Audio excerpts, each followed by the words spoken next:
Boa noite, Nirle, Paulo.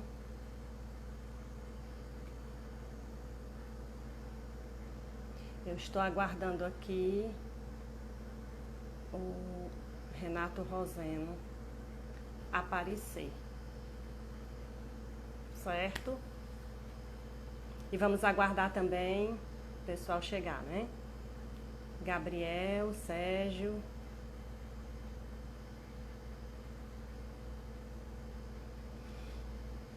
Boa noite. Boa noite, Cláudia, Glaubenho. Pelo menos a família está entrando, pessoal.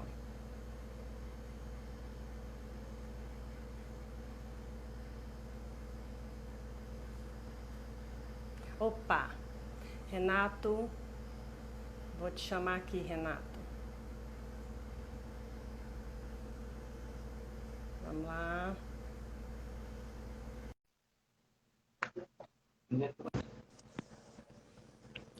Olá, boa noite. Olá, boa noite, Renato. Tudo bem?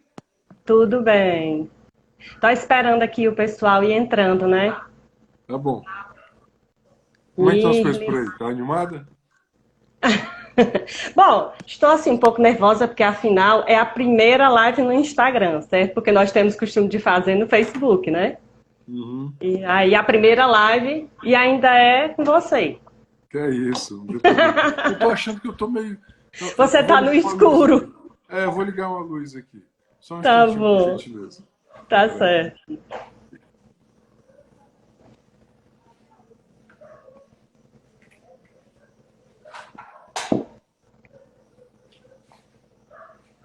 Vamos lá, temos 12 pessoas. Oi, Rafa. Será, hein, Paulo?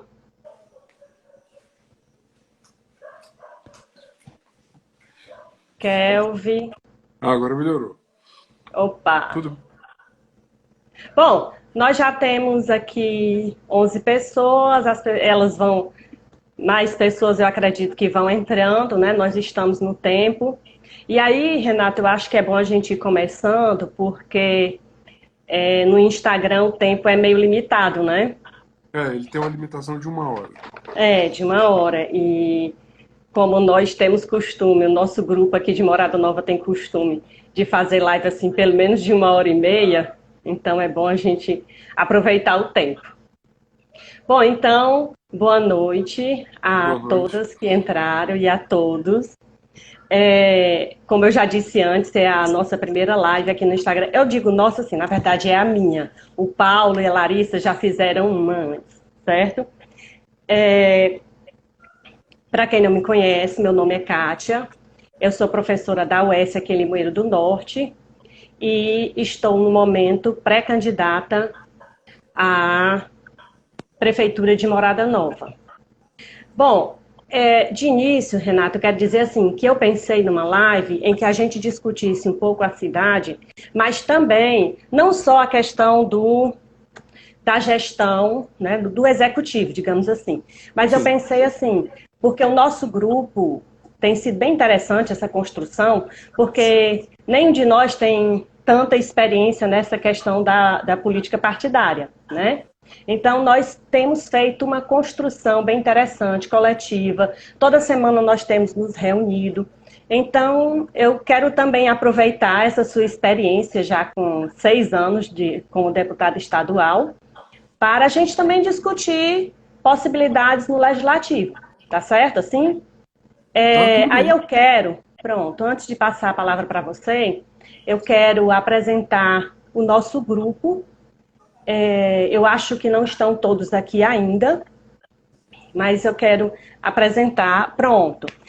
Quem acabou de entrar foi o nosso camarada do Vilardo, que é médico, está atuando em Canindé, no PSF, e é o nosso pré-candidato a prefeito aqui em Morada Nova, certo? Além dele, aliás, ele é o vice, é o pré-candidato a vice, mas nós temos 6 candidatos a pré-candidatos a vereadores, certo? São 2 mulheres. Que bom. Aliás, assim, é bem interessante que ao todo nós somos 8. Desses 8, três, inclusive eu mesma, somos da mesma localidade aqui em Morada Nova, certo? Que é o Dourado. Inclusive, nós até já fizemos uma visita a você lá na Assembleia, porque a escola, não sei se você lembra, porque afinal são muitas coisas, né? Mas porque a escola de lá ia fechar. Sim, lembro, sim, claro. Pronto, pronto. Então, nós temos lá dois pré-candidatos, a Uânia, que é uma jovem mãe de 30 anos e também estudante, certo? E no momento é presidenta da Associação de Moradores do Dourado. Nós temos também lá o Edson, que é professor, no momento ele está atuando em Aracati, na rede municipal. Além deles, nós temos os professores Paulo Vitor e Aurilânio, que são da rede pública estadual, você já conhece porque eles também já Sim. concorreram, né? O Edson aqui está entrando também, eles já concorreram, né, no último pleito, em 2018, e nós temos também a jovem Vitória, que atua no setor de transporte urbano. Também, Vitória é uma jovem mãe. Nós temos o Tiago. Tiago até recentemente, nós sempre apresentamos o Tiago como pré-candidato a vice. Mas aí nós tivemos que, afinal, nós somos pré-candidatos. Então, essas organizações, né, quando necessário, né, a gente vai sempre fazer. Se for ainda necessário, nós vamos mudar mais alguma coisa, né, até consolidarmos mesmo a chapa. É assim, não é verdade? Bom, e quem está faltando? Já falei do Edson. Deixa eu ver aqui. Quem foi que eu esqueci, minha gente? Eu acho que está faltando alguém. São 6. Não, na verdade eu já falei de todos. Pronto. Então, Renata, eu vou passar a palavra a você para fazer as suas primeiras considerações e depois nós continuamos, tá certo? Tá bom, claro, como você quiser. Então, primeiro, boa noite, Kátia, boa noite a todas as companheiras, companheiros, né? Aí do pessoal de Morada Nova. Eu fico muito feliz de estar dialogando com vocês aí. Já tive várias vezes em Morada Nova, né? E para mim é muito importante essa construção que a gente está fazendo aí. Quero agradecer também o pessoal, o executivo do partido, né? Que tá a Vandinha, que está organizando essas lives, né? Com os candidatos, pré-candidatos e candidatas do interior do estado, né? Através aí da Secretaria de Organização. Bom, eu também quero me apresentar, né? Eu sou Renato Rosendo, sou advogado, sou servidor público e estou deputado estadual pelo PSOL. Estou pré-candidato também aqui em Fortaleza à prefeitura, né? E também estou compartilhando com você essa caminhada, que é uma caminhada de convocação, de convite, de resistência, de imaginação, né? Ou seja, de ousadia, né? Porque para um partido como o nosso, num momento, sobretudo, como esse de crise, né? Apresentar candidaturas é um ato importante de resistência e de ousadia. Então, eu queria abraçar você, né, Kátia, mas eu queria mandar aqui, eu queria saudar todos e todas, né? Que estão compondo a chapa, mas eu queria mandar aí um abraço especial de solidariedade ao Aurilânio, porque eu sei que ele perdeu o pai recentemente, então eu queria abraçá-lo aí, mandar os meus pêsames, né, os meus sentimentos, né, ao camarada, né, aí pela sua perda, que de fato né, é uma dor que é sem tamanho. Né? Bom, eu acho que esse é um momento de muitas dores também. Né? Eu vou pegar, inclusive, essa situação que o Aurilânio passa agora. Estamos nesse dia de hoje, completam-se 100 dias sem ministro da Saúde. São 115 mil mortos. 115 mil mortos pela Covid. Ontem, o Bolsonaro, ao ser confrontado com uma pergunta simples de um repórter, né, sobre quem tinha, afinal de contas, né, de onde vinham os recursos de 89 mil reais, né, que foram depositados pelo Queiroz na conta da Michele Bolsonaro, né, da primeira-dama, ele disse que queria encher a boca do repórter de porrada. Hoje, né, quando ele foi confrontado com o número de 115 mil mortes, ele disse que os jornalistas eram bundões, que se pegassem neles, né, eles não resistiriam. Ou seja, ele atribuiu a morte dessas 115 mil pessoas, né, às pessoas serem, portanto, fracas, entre aspas. Né? Então, eu acho que nós estamos vivendo, talvez, um dos momentos mais críticos, né, da sociedade brasileira. Há uma ameaça, eu não desconheço essa ameaça do risco fascista. O Bolsonaro é isso, o bolsonarismo ele é isso, né? Ele é violento, ele é odioso, ele é a concretização da política de morte, né? Ou seja, ele despreza os pobres, despreza a desigualdade, não tem nenhum tipo de empatia né? Não tem nenhum tipo de empatia com aqueles que sofrem, ao contrário, né? Ele menospreza, né?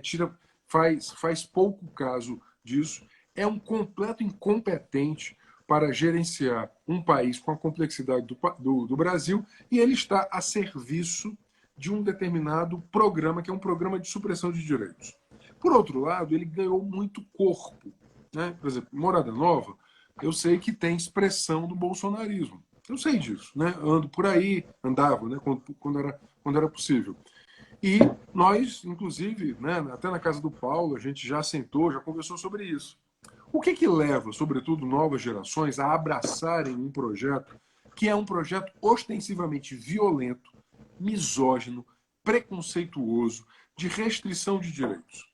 Né? O que leva o sentimento das pessoas a abraçar um projeto que vai ser contra elas? Eu acho que essa é a grande pergunta, né? Você que é linguista, né? Essa é uma pergunta que nós temos que fazer.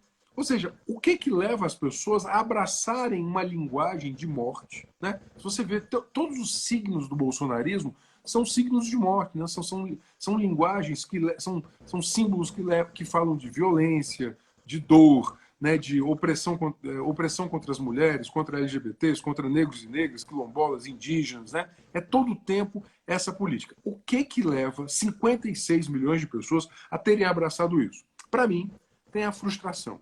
Ou seja, o bolsonarismo ele é, sobretudo, a expressão de uma gigantesca frustração com as alternativas que havia no passado.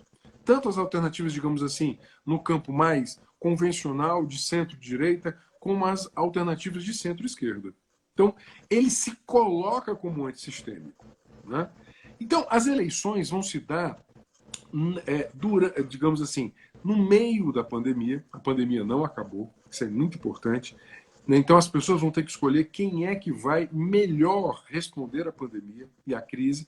E nós, do PSOL, temos sido um partido que reiteradas vezes tem colocado a luta, né, pela vida da juventude, a vida dos mais pobres, a vida das periferias, a vida da mulher negra, né, a vida da mãe solo. Ou seja, isso tem se concretizado nas nossas proposições. Por exemplo, renda básica. Né? Nós apresentamos agora uma proposta de renda básica. Para mim é fundamental proteção social com renda. Eu acho que isso é central. Mas, além disso, as eleições municipais elas vão servir, Kátia, para tentar organizar esse imaginário que existe no país, que está em Morada Nova, está em Fortaleza, está em qualquer lugar. O que nós pensamos para o país como alternativa para o país? Né? Então, por exemplo, eu acho que tem uma professora, né, da UES, comprometida com a educação pública, né, comprometida ou seja, com a defesa da educação. Né? E amanhã é a votação do Fundeb no Senado. Né? Eu sei que você é professor do nível superior, da educação superior, mas amanhã tem a votação fundamental para a educação básica, que é a votação do Fundeb no Senado. Bom, é muito importante ter mais mulheres, né? Eu acho que é muito importante ter mais mulheres na política, mulheres de esquerda, mulheres que compreendem e que participam da luta, sobretudo nos municípios que são conhecidos pela alternância de famílias. Né? Caboré e Coruja, essa alternância de famílias, a gente não sabe nem qual é o partido, mas a gente sabe quais são. E as alternativas que se mostraram, digamos assim, que seriam a quebra da alternância, também geraram frustração. Né? Eu acompanho a política aí, ou seja, a quebra da alternância, em vez de se mostrar, digamos, potente para criar uma inovação no município, acabou também gerando enorme frustração e reproduzindo um pouco dessas políticas oligárquicas. Por isso eu acho super importante, né, essas candidaturas que o pessoal lança em todo o Brasil, né, que guardam, digamos assim, uma sintonia muito profunda com quem está sintonizado com as lutas sociais, com quem sabe que é necessário apresentar um projeto de proteção social com renda, defesa ambiental. Nossa, todo o Vale ele tem uma questão ambiental muito potente, muito forte, né? E que é preciso colocar a questão ambiental no centro do debate político. E a própria renovação da política. Eu acho isso. E isso começa no município. Eu estava lendo agora, né, eu estudo muito política pública, eu sou analista de políticas sociais, é uma carreira do Executivo Federal de políticas sociais. Eu estava lendo um artigo hoje de uma pesquisa uma pesquisadora que eu gosto muito, ela fez sobre as agentes comunitárias de saúde. Estou falando no feminino, que a grande maioria são mulheres, né, e merecem nosso respeito enorme. Use as agentes comunitários de saúde. Como a pandemia poderia ter sido muito menor se houvesse coordenação federal que valorizasse a atenção primária em saúde a partir dos agentes comunitários de saúde. Veja, isso é política pública. Isso é feito no município. Ela listou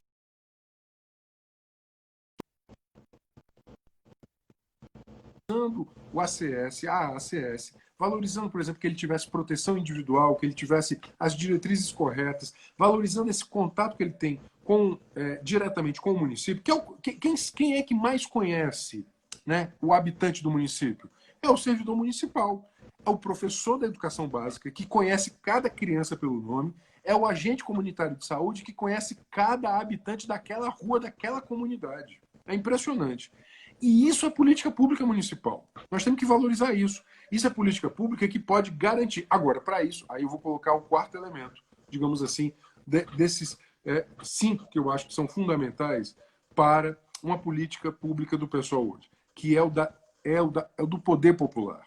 Veja, durante muito tempo, né, tentou-se, e ainda se tenta, formatar a participação popular. Os sujeitos existem. Eles não precisam entrar nas caixinhas que a prefeitura, né, cria.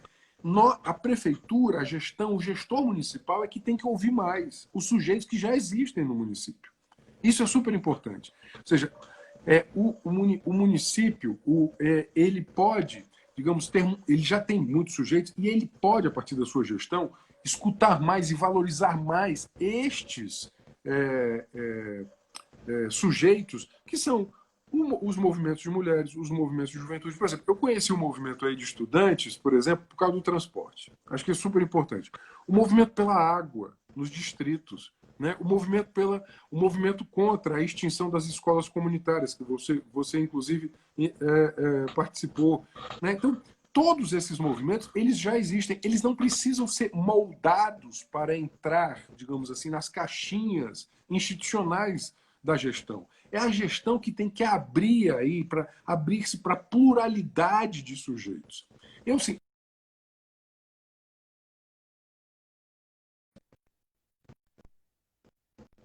começa onde você está. Né? O mundo começa exatamente ou seja, o mundo vai ser aquilo onde você está. Então, as relações sociais de opressão, de exploração, de dominação, elas podem ser transformadas a partir de onde você milita. Isso é super importante. Então, eu acho que se tem uma coisa que a pandemia, e eu vou concluir, se tem uma coisa que a pandemia demonstrou é que a nossa tese estava correta. Qual era a nossa tese? Que tem que ter estado de proteção social, que tem que ter SUS público. Veja, o SUS, mesmo subfinanciado, ele salvou milhões de vidas. Milhões de vidas foram salvas pelo SUS. Né? Então, estado de proteção social, política social, regulação do Estado sobre o mercado, né? Ele não iria ao pequeno município para prestar solidariedade e saúde. Quem fez isso foi o Estado, foi o poder público, foi a política social. E não adianta o Paulo Guedes agora querer colocar a sociedade contra o servidor público. metade dos servidores públicos do Brasil são servidores municipais. 2 milhões destes são professores e professoras da educação básica, que ganham, em média, pouco mais do que o piso. O piso está em 2,80, eles ganham, no máximo, até 3 salários. Então, não adianta o Paulo Guedes querer colocar agora, por exemplo, né, o estudante, a família dele, contra o professor e a professora, por exemplo, da educação básica, que estão fazendo um trabalho super importante, porque a sociedade sabe que, na hora do aperto, quem é que vai, de fato, levar a educação ao distrito não vai ser o mercado, vai ser a educação pública. Quem vai abrir a unidade básica de saúde, o posto de saúde, vai ser o auxiliar de enfermagem, o técnico de enfermagem, o enfermeiro, o médico. Nós temos um vice que é médico da rede pública. Portanto, é fundamental defender o SUS e a educação. Né? Eu acho super importante, inclusive porque nós temos uma chapa aí em Morada Nova que junta educação e saúde. Exatamente, porque as pessoas costumam dizer que nós somos um grupo de professores. Realmente, nós temos vários professores, mas Isso não é bom. somos só... isso é bom, sem dúvida nenhuma, mas não somos só um grupo de professores, né? Nós temos estudantes, nós temos trabalhadores em geral, né? Nós temos o médico, nós temos engenheiro agrônomo, né? Então, assim, na verdade, não, nós ainda somos um grupo pequeno aqui, mas com muita vontade de enfrentar essa realidade que foi posta, porque eu tenho pensado assim, que antes da Covid-19 veio a primeira tragédia, que foi a eleição do Bolsonaro, né? Então foi a primeira grande tragédia. Por quê? Porque nós estamos com esses mais de 110 mil mortes hoje, exatamente porque nós não temos um gestor que sequer, né, nomeou um ministro da Saúde, né? Ultimamente nós temos, aliás, há quantos meses nós vivemos sem ministro da Saúde? Num momento que a humanidade vive algo que nunca vivemos antes. Eu penso até, Renato, aliás, nesse momento eu só posso falar por mim, mas eu digo assim, eu nunca pensei, apesar de gostar muito de política, sempre me identifiquei com a esquerda, sempre, mas nunca pensei em entrar na política partidária, né? Mas, assim, diante desse momento que nós estamos vivendo, às vezes eu penso que o ser humano fica em dois momentos, assim, fica em duas situações. Ou eu me fecho, né?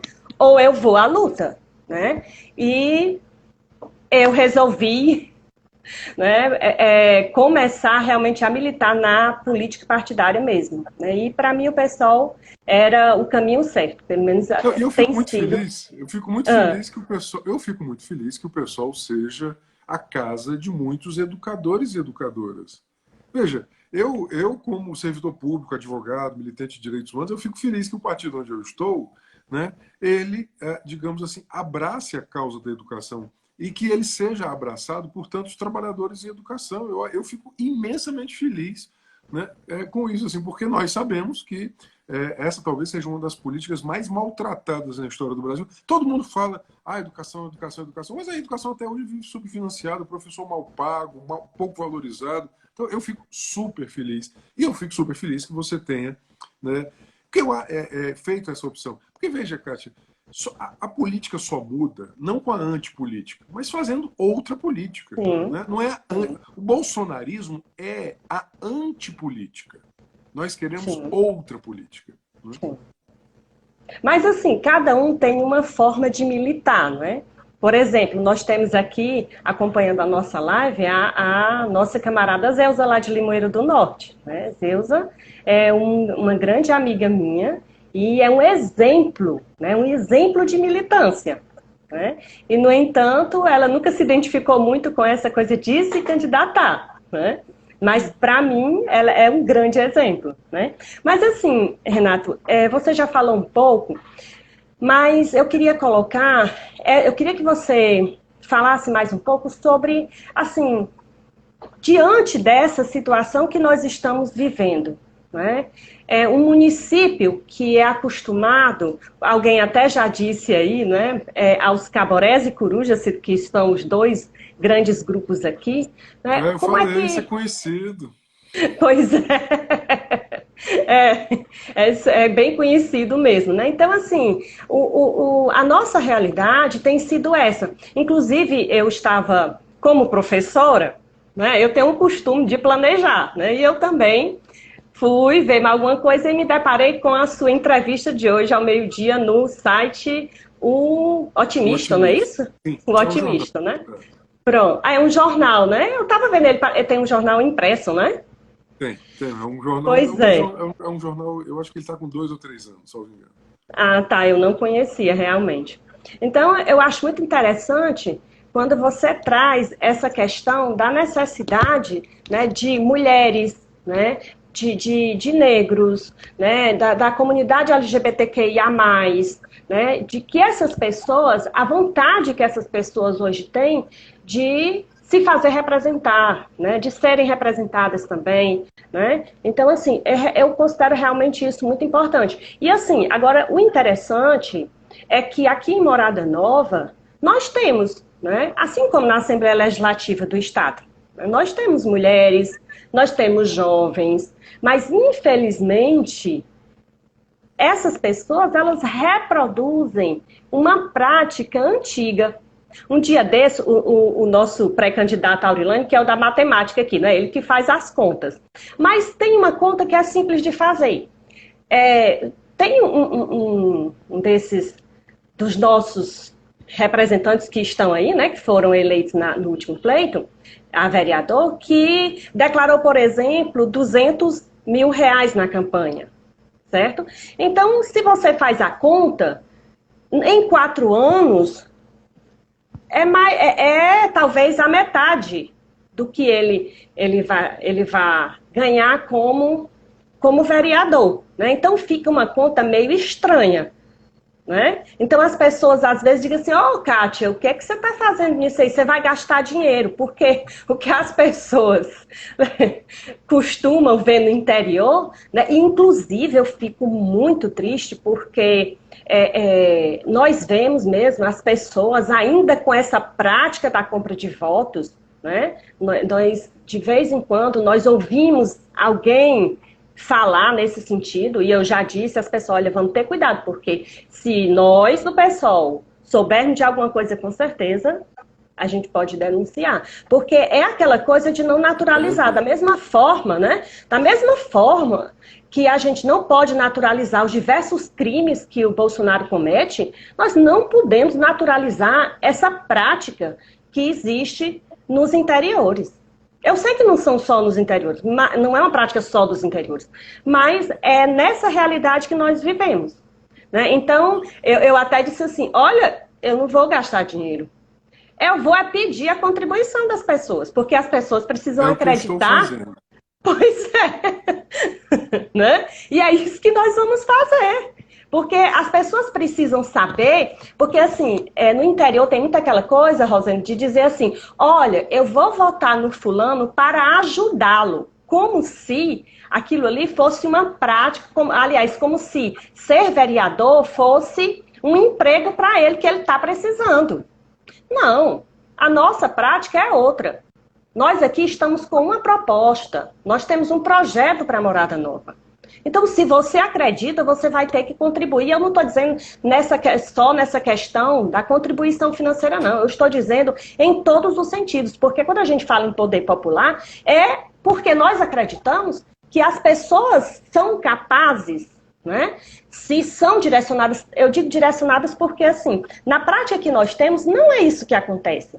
Nós temos aqui, na sexta-feira, que são as reuniões da Câmara Municipal, nós temos a Câmara esvaziada, a não ser que haja alguma atividade, algum interesse de alguma categoria, mas, em geral, as sessões são esvaziadas. Então, tudo isso precisa ser pensado. Né? E as pessoas precisam acreditar que nós temos essa proposta e que ela pode se inserir, né, nessa proposta. Então, assim, mas só que nós temos um mundo diferente. Nós não sabemos que mundo nós vamos viver depois dessa pandemia. Né? E aí, por isso que eu queria que você falasse mais um pouquinho disso. Não sabendo que mundo é esse, né? Bom, qual é a nossa contribuição? O que é que nós podemos fazer diante dessa realidade que a gente nem sabe direito o que é ainda, né? Olha, Kátia, eu acho essa pergunta super importante. Eu acho que a maior contribuição que a política pode dar é para a educação política, né? Assim, eu acho que, não, veja, a educação política ela é fundamental para entender o mundo, né? Eu acho que muito do ascenso autoritário no Brasil deve-se ao fato de que não houve educação política. Eu acho que isso é super importante. Então, a primeira coisa que eu acho que a nossa maior tarefa é, digamos assim, ampliar o debate e ampliar, digamos assim, os circuitos de educação política, sobretudo as novas gerações. Eu acho que a educação política de compreender, né, de compreender porque, veja, por que um país que tem tantas potencialidades, tem tanta gente desempregada, tanto assassinato, tanta violência, né, tanta gente morrendo de fome, a fome voltou, né, a crise econômica, e ao mesmo tempo você tem esse grupo de pessoas, ou seja, você tem muita gente querendo trabalhar, você tem muita gente querendo consumir, e a economia não junta essas duas coisas. Ao contrário, ou seja, você vê aí que a economia ela só concentra a riqueza. Então, a primeira coisa é educação política, educação para consciência, né? Para consciência de classe. A segunda coisa é que é o seguinte, eu detesto aquela expressão novo normal. A questão o normal que havia, ele nos trouxe até aqui. E ele está baseado em ultraexploração de recursos naturais, que causou a pandemia. A pandemia, ela não é o vírus não apareceu do nada, ele é fruto do desequilíbrio ambiental, está provado já, né? As grandes fazendas de produção de proteína animal, o desequilíbrio, né? Ou seja, a criação do supervírus e das mutações de vírus devem-se, sobretudo, à questão da destruição ambiental. Eu acho que esse é um segundo ponto. Ou seja, o capitalismo ele é ruim para a maioria da humanidade, para a classe trabalhadora, a classe que vive do seu trabalho, que é a classe, inclusive, que quer libertar-se, digamos assim, né, desse jugo de opressão para todos. Né? E também o capitalismo, ele hoje é insustentável do ponto de vista da natureza. A natureza não suporta mais o capitalismo. Eu acho que essa é a segunda mensagem. A terceira é que não tem, na fase atual, né, o capitalismo ele não consegue conciliar com direitos. Né? Ele não consegue conciliar com direitos. Ou seja, por isso que ele quer suprimir direitos. O que ele está fazendo no mundo inteiro? Ele está acabando. Né? Ele está acabando com sistemas previdenciários, sistemas de saúde pública. Então, por isso que nós precisamos, né, defender que o fundo público ele seja voltado às classes trabalhadoras, às maiorias sociais. Né? Então, por isso que nós precisamos dizer o seguinte, a política que nós propomos é uma política que ela está baseada, digamos assim, em três pressupostos. O primeiro pressuposto é que a política tem que ser feita por aqueles sujeitos, né, sociais que assumam a tarefa histórica de transformar a sua própria vida. Nós não queremos outra coisa senão que as pessoas elas próprias se libertem. Ou seja, eu falei de consciência de classe, autoconsciência leva à auto-organização. Esse é o primeiro pressuposto. Portanto, nós não nos colocamos no lugar de vanguarda. Né? Eu acho que isso está muito nítido. Né? Nós nos colocamos como sujeitos políticos de um processo. Né? A Zeusa está colocando aqui a necessidade, as mulheres candidatas, mas não só porque são mulheres, mas são mulheres feministas. Eu acho que é sobre tudo isso. Então, classistas. Esse é o primeiro pressuposto. O segundo pressuposto é que ser hoje, né, um militante político voltado para o futuro, para um futuro novo, né, é exigir, digamos assim, uma agenda de curto e de longo prazo. Porque a gente não pode chegar para a mãe da periferia urbana, que está com um filho com 16 anos, sendo capturado, por exemplo, por uma organização, ou pelo fanatismo, ou pela precarização, né? Quantas mães hoje têm seus filhos no precariado? Né? E diz assim, olha, a senhora vai aguardar aí até que uma grande revolução internacional aconteça. Ela tem pauta para agora. Nós temos que ser aqueles que valorizem quem tem pauta. Quem tem fome tem pressa. Então nós temos que valorizar essa demanda de reivindicações de hoje, que são moradia, segurança alimentar, proteção social com renda, proteção do emprego, regulação. Então nós temos que desmercantilizar a vida. E nós temos que dizer o seguinte, olha, nós temos que desprivatizar o Estado. Quando você coloca assim, quando, né, você colocou, porque uma campanha aqui, né, custa muito caro, isso é a prova de que o Estado está privatizado. Os interesses privados se colocaram acima dos interesses públicos. Cabe a nós. O bolsonarismo, ele quer privatizar o Estado. Se tem uma coisa que já está privatizada no Brasil, é o Estado. O aparato público. Nós temos que desprivatizar. Dizer o seguinte, olha, quem paga menos... Existe um subsídio permanente, contínuo e regular aos mais ricos, né? Que é o sistema tributário. O sistema tributário faz com que os mais ricos paguem menos imposto que os mais pobres. Nós temos que dizer o seguinte, nós queremos desprivatizar o Estado. Nós queremos que os mais ricos paguem mais imposto do que os mais pobres pagam. Né? Isso quer dizer, por quê? Porque nós queremos garantir renda básica para cada uma das pessoas pobres nesse país, porque nós queremos garantir escola de qualidade para cada um dos filhos e filhas da classe trabalhadora, porque nós queremos garantir saúde pública, nós queremos fazer isso, né, garantindo a natureza. Isso é absolutamente importante. Né? Isso é absolutamente importante. É colocar a vida, né, acima do interesse privado, acima do lucro. Eu acho que esse é um ponto fundamental. Digamos assim, a ideia de que as reivindicações imediatas elas têm que dialogar com as reivindicações de longo prazo. Né? Nós queremos uma mudança global, mas nós queremos que isso seja feito a partir de todo dia dessas construções. E isso, obviamente, se faz exercitando formas de democracia real. Eu acho que esse é o ponto fundamental. A democracia representativa liberal, ela não dá conta. Né? E aí por isso que nós convidamos as pessoas para que elas participem. Toda a nossa fala é uma fala de convite à participação. Sem as pessoas perguntam assim, deputado, o que você pode fazer por mim? Eu disse, por você, nada. Com você, podemos fazer muitas coisas. Né? É isso. Nós temos que chamar as pessoas à participação. Com certeza. Na semana passada, esteve novamente em pauta a situação do servidor público, né? Que desde o início do ano foi vetado, ou foi colocado como condição para ajuda aos municípios e estados brasileiros, né, que não se desse aumento aos servidores públicos, né, municipais, estaduais e federais.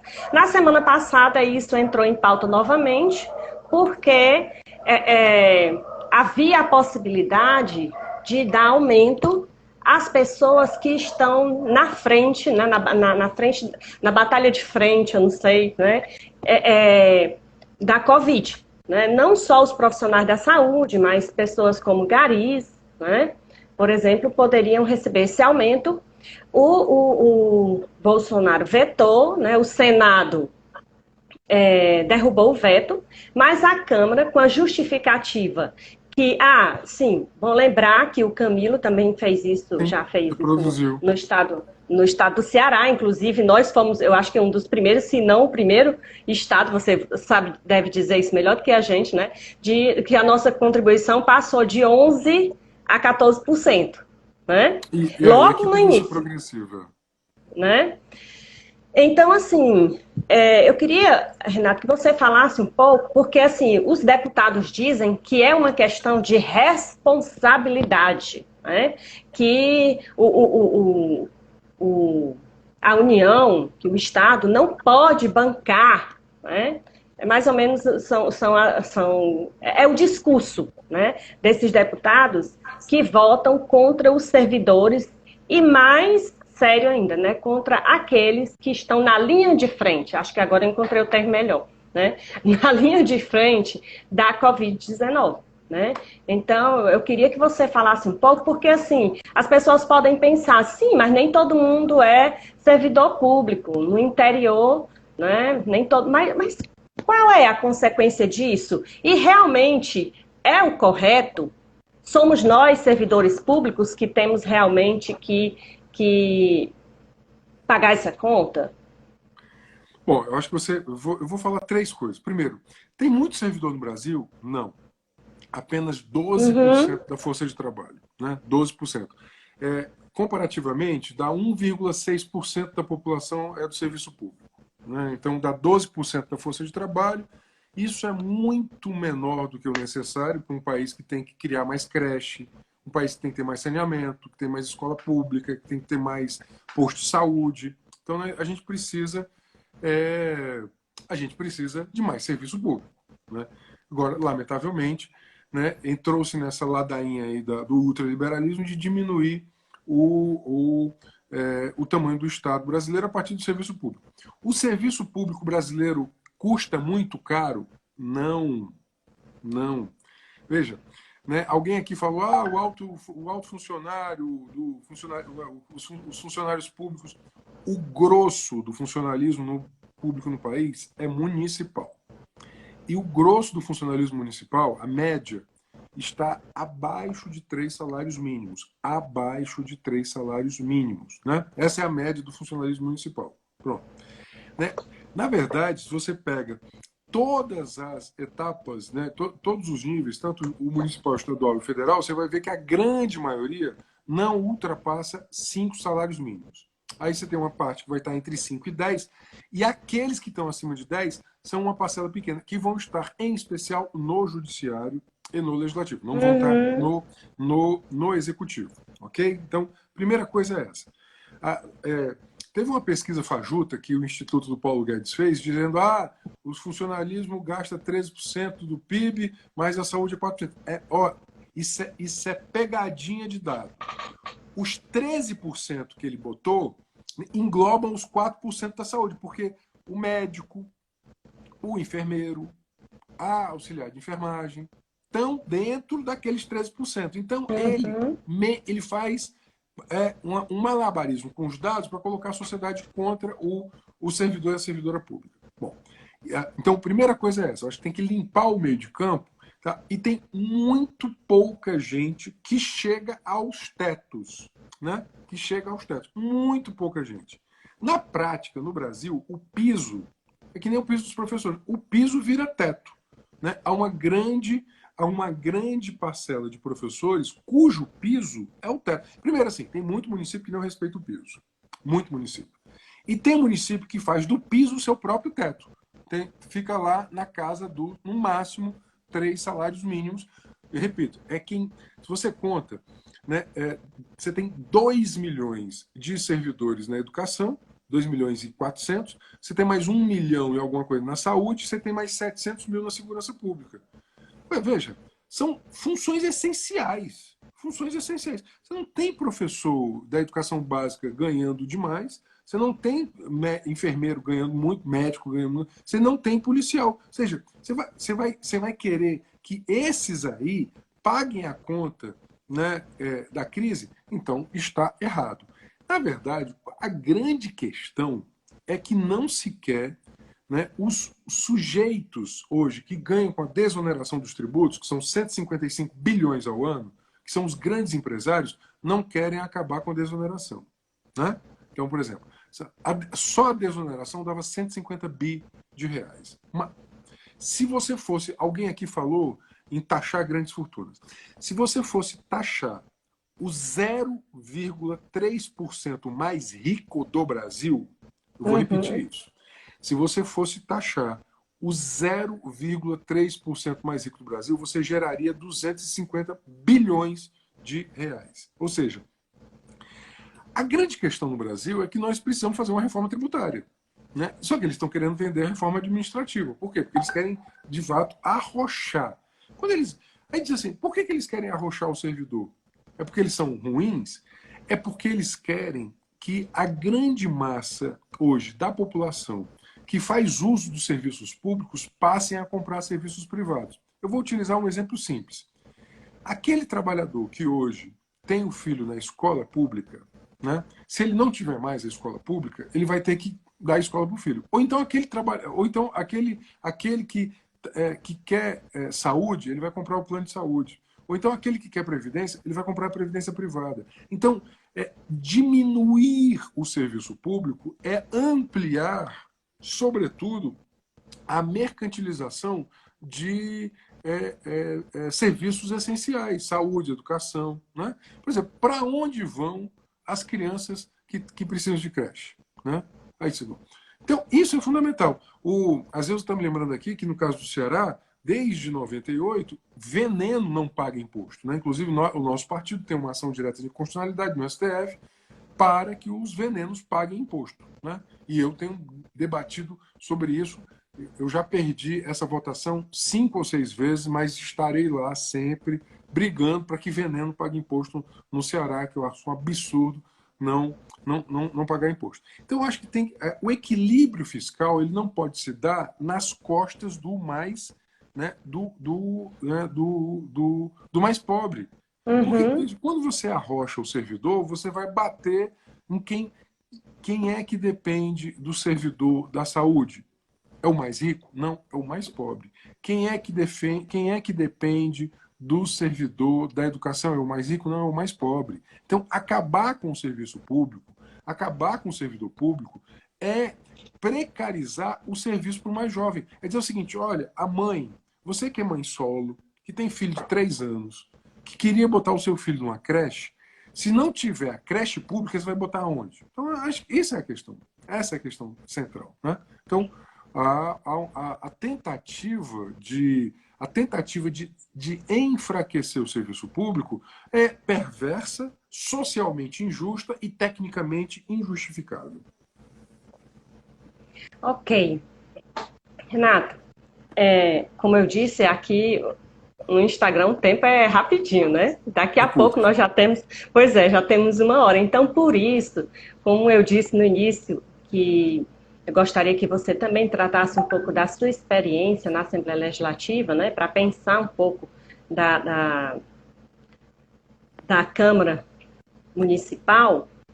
Então, assim, eu gostaria que você, eu não sei se você prefere falar de algum, eu vi em algum lugar uma fala sua, né, em que você diz, não sei se foi já, né, contando já com esse ano, em que você fala, né, dos 30 e tantos anos do Bolsonaro como deputado, 27, né, Isso. e sem aprovação de lei nenhuma, né? E ao passo que você, nesses 6 anos, já aprovou 23, é isso? 23 leis, 23 leis, né? Então, assim, isso. teria alguma lei que você destacasse, né? E que você acha que poderia ser algo, né, pensado também em termos de município de Morada Nova? Não, assim, Para primeiro, qualquer assim, interior do estado, não sei? acho que a função do parlamentar é ser porta-voz, ele não é substituto, né? Ele pode ser porta-voz. Eu tenho 3 verbos que eu uso muito, né?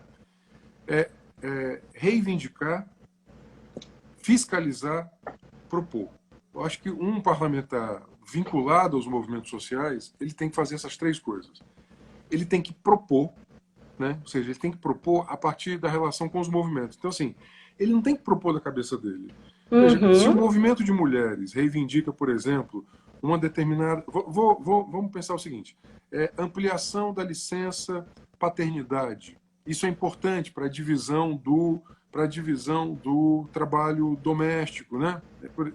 Eu fiz um projeto de indicação sobre a extensão da licença paternidade para o servidor estadual, porque isso é importante na divisão do trabalho doméstico. A proibição da pulverização aérea. Isso veio do M21, de toda a história do Zé Maria, toda essa história que você conhece bem.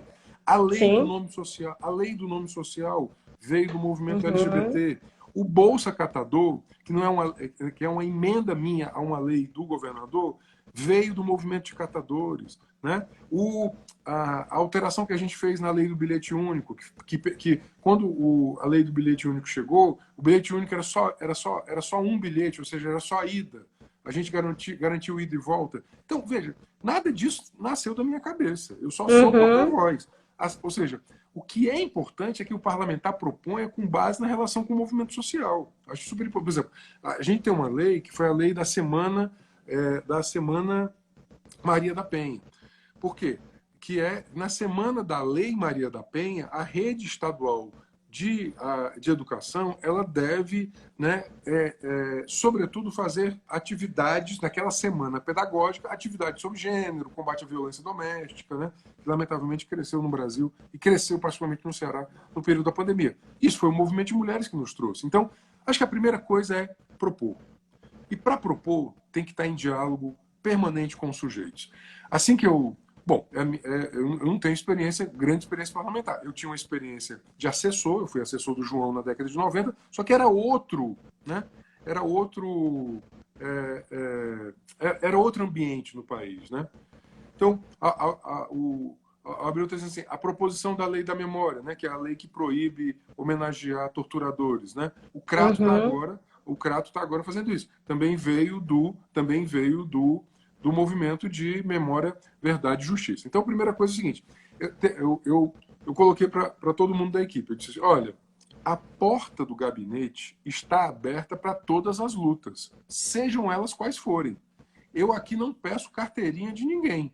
A pessoa, veja, eu só tive, né, 70 e poucos mil votos. Assim. Tem 4 milhões e meio de pessoas que são eleitoras no Ceará, tem, né, 9 milhões de habitantes. Se a pessoa quer apresentar uma luta, e essa luta é legítima, é uma luta de direitos humanos, meio ambiente e tal, a gente abraça as lutas. Né? Então, a primeira coisa é propor. A segunda coisa é reivindicar. Porque eu acho que muita coisa não é proposição de lei, muita coisa é reivindicação de política, que está na. Ou seja, são reivindicações dos movimentos, reivindicações de trabalhadores e trabalhadoras, fazer articulações. Né? Por exemplo, é, é, é, eu vou dar um exemplo concreto, que eu acho que o exemplo concreto ele fala mais. Esse ano morreram 14 trans e travestis assassinadas no Ceará. Quarta-feira, o nosso mandato está fazendo uma reunião com a Secretaria de Segurança Pública e o movimento LGBT e o Conselho de Direitos Humanos. É uma articulação nossa. Ou seja, o mandato ele serve de articulador, ele serve de porta-voz. A ATRAC, né, a Associação de Travestis, nos mandou o ofício na Comissão de Direitos Humanos, a gente entra em contato com o secretário de Segurança Pública, a gente faz a ponte. Ou seja, porque isso também, né? As pessoas, você é minoria, você é minoria. A minoria bem articulada, ela é muito importante. Muito importante. Então, a segunda é reivindicar. E a terceira é fiscalizar. É super importante fiscalizar. Pois, todas aquelas proposições que eu fiz em relação ao aquário, por exemplo, né? Ou seja, era justo gastar 220 milhões em preços de hoje com aquário? Acho que não. Né? Então, por exemplo, eu acho que 3 verbos fundamentais: propor, reivindicar e fiscalizar. Eu acho que um parlamentar do PSOL é muito importante.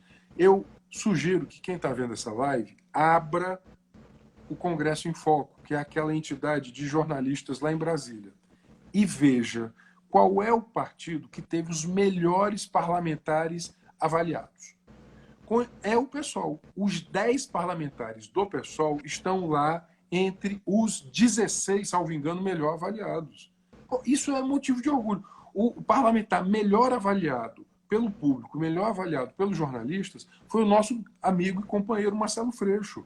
Então, assim, hoje nós somos. Assim, eu não estou querendo detratar ninguém, mas hoje, uma voz nossa em câmaras, em parlamentos, é uma voz necessária. Eu acho que não, que é muito.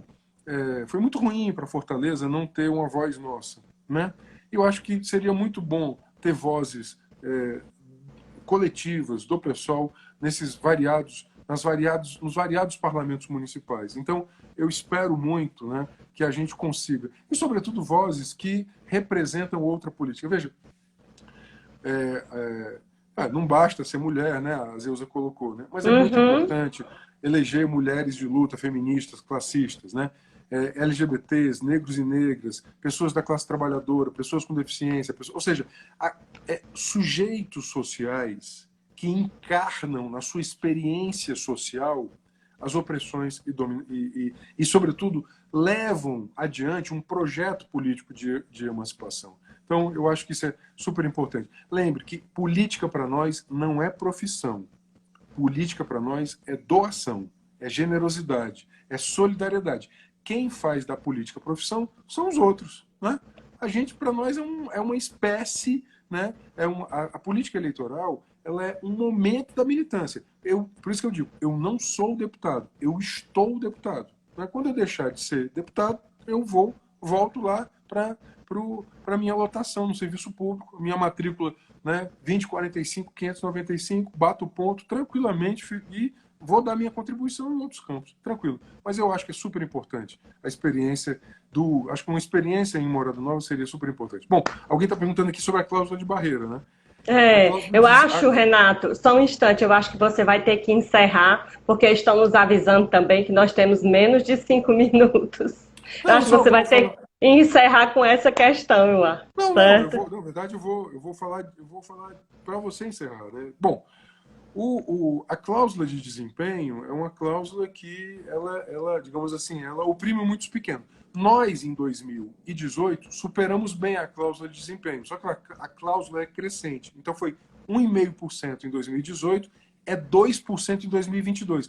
A cláusula de desempenho é de 4 em 4 anos na eleição para federal. Então, assim, lá em 2022, nós vamos ter que ter 2% dos votos para federal no Brasil. Isso é muita coisa. A gente conseguiu ultrapassar 1,5%, mas agora a gente vai ter que crescer para 2% em 2026, 2,5% e 3% em 2030. Oxalá consigamos fazer isso, né, ampliando aí. Eu acho que isso é super importante. Então, eu vi o Márcio aqui de Iguatu. O Márcio é nosso pré-candidato lá em Iguatu, Roberto, né? Obrigado, Márcio. Interessante.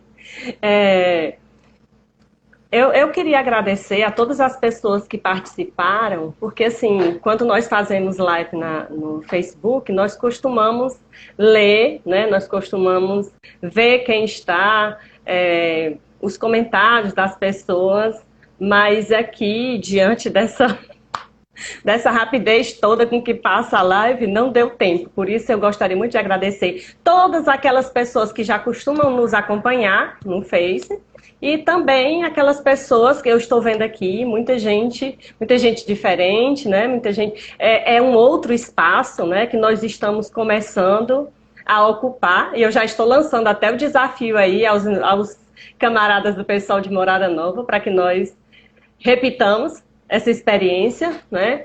E assim, eu gostaria de agradecer muito, Renato, pela sua participação, porque eu sei que a sua agenda, ainda mais nesse momento, né? Você gosta de dizer que quem vai a pé, né, tem que sair antes, né? Assim, sai mais cedo, né? Quem vai a pé sai mais cedo. Sai mais cedo, né? Pois é. E aí, então, nós agradecemos demais a sua participação, porque eu penso que você tem sido realmente para o PSOL um exemplo, né, junto com a sua equipe, de que é um deputado na Assembleia Legislativa do Estado, né, mas faz muita diferença. Então, que a gente conseguindo, bom, a gente espera até conseguir mais, quem sabe, né? Vai depender de como as pessoas recebam as nossas candidaturas, né? Mas nós acreditamos que nós também podemos fazer a diferença em Morada Nova, né? Por isso, muito obrigada. Certamente. Não, tá, e eu acredito muito, nós estamos aqui nesse momento, eu queria convidar todos vocês, participem. Veja, esse momento é um momento que as pessoas podem se abrir para o debate da política, da diferença. Então, participem. A política só muda com a participação. Eu queria dizer isso. Né? Então, eu quero agradecer a você, Kátia, do Vilardo, Paulo, Aurilânio, né? Todo mundo, né? Os companheiros.